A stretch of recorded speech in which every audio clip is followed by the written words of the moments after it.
Olá, alunos, aqui é o professor Gleison, professor de matemática, e esse é o nosso 16º vídeo sobre a teoria dos conjuntos, onde estamos abordando a definição de conjuntos e todas as operações que o envolvem.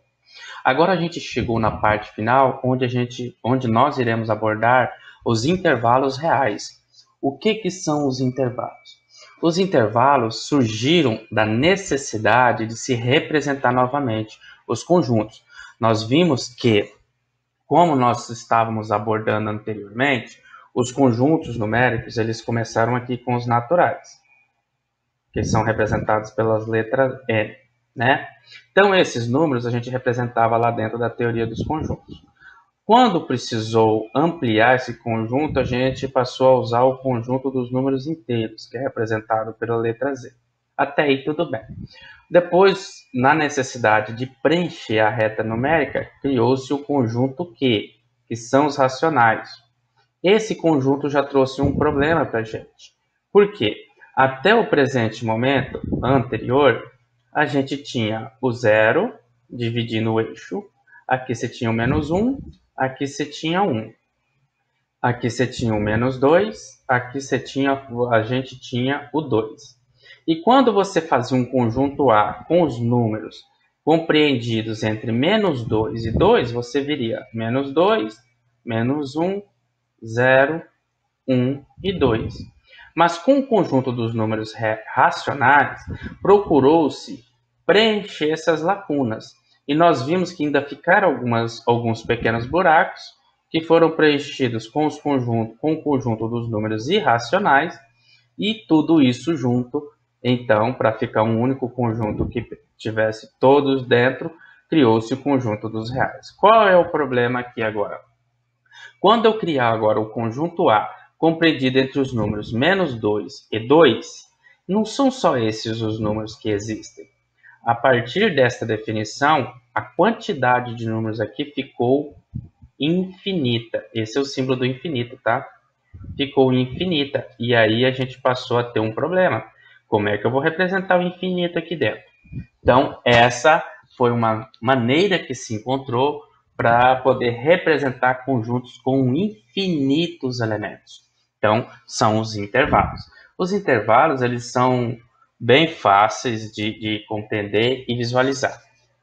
Primeiro, por definição, o intervalo ele vai ser representado por esse colchete, tá vendo? O colchete. Lembre-se que nós temos as chaves, que a gente já utilizava antes para fazer a descrição, mas também temos o colchete. Nele a gente tem o número de início e o número de fim, porque o intervalo você não tem como representar todos, você só diz onde começa e onde termina. Então aqui nós temos uma maneira de representar.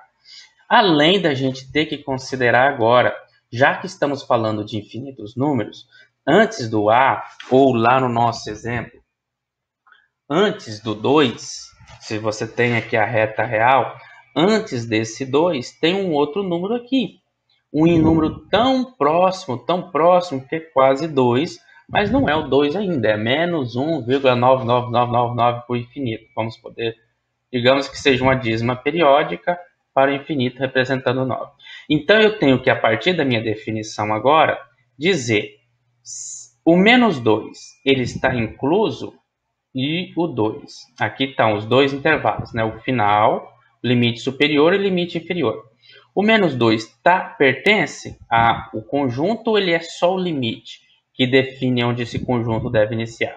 Se ele pertencer, eu vou usar o colchete assim, ó, fechado. E na forma de código, quando a gente expressa lá x tal que x pertence aos reais, tal que. Aí eu coloco menos 2 e o sinal fica assim, ó, menor igual, porque esse número pertence. Digamos que eu não queira o 2. Eu quero um número tão próximo ao 2, mas não que chegue a 2. Aqui eu quero o 1,9 para o infinito. Eu não coloco ele, eu vou colocar o 2, o x fica no meio, quer dizer que o x é qualquer valor neste intervalo, mas o intervalo aqui, ó, é só o menor. Ou seja, aqui é menor igual, quer dizer que é maior ou igual, quer dizer que é o número maior ou igual a menos 2, onde começa, porém aqui nunca chega em 2. Isso representado num gráfico que é o que a gente vai aprender a usar muito também, que é uma outra maneira de você visualizar, você coloca aqui o menos 2, aqui você coloca o 2, né? Os dois extremos.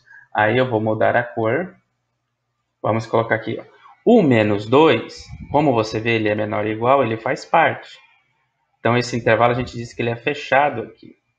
O 2, por ser menor, o x é um número menor que 2, então o 2 não faz parte. Então, o intervalo aqui fica com a bolinha aberta. E aí você simplesmente faz um tracejado, que nem eu estou fazendo aqui em destaque de cor, nesse intervalo.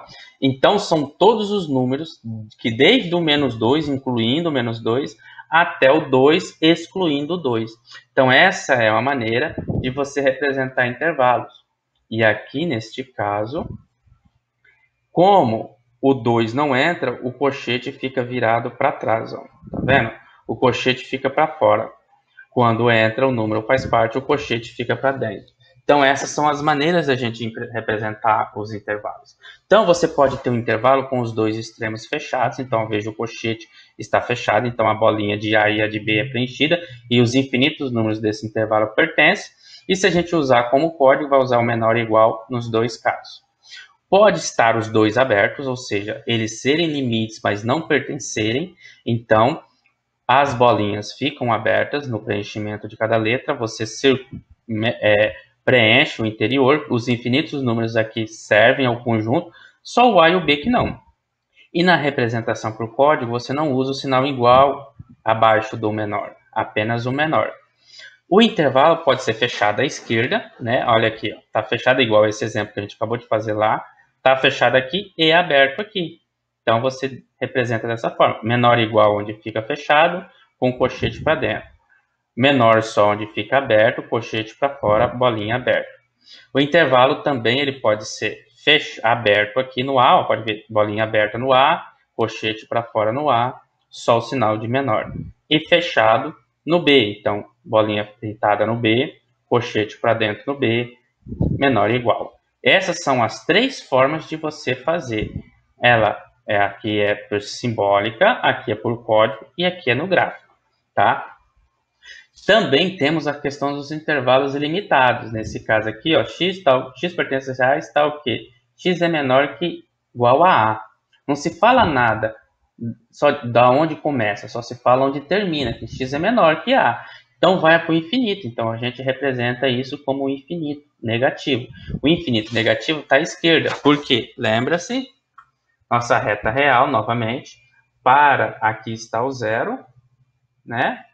Para a esquerda nós temos o infinito negativo, para a direita nós temos o infinito positivo. Então ele pode ter essas duas situações. Então ele também pode começar no infinito e vir até A, mas a bolinha está aberta, né? Então o A não pertencer, que são os dois casos. Pode sair do ponto A, incluindo A e ir para o infinito, como pode sair de A e ir para o infinito, não incluindo o A. Então essas são as definições de como a gente pode ter um intervalo. No próximo vídeo eu vou fazer operações. Vamos fazer união e intersecção para vocês verem como funciona isso com conjuntos infinitos. Até o próximo vídeo, então.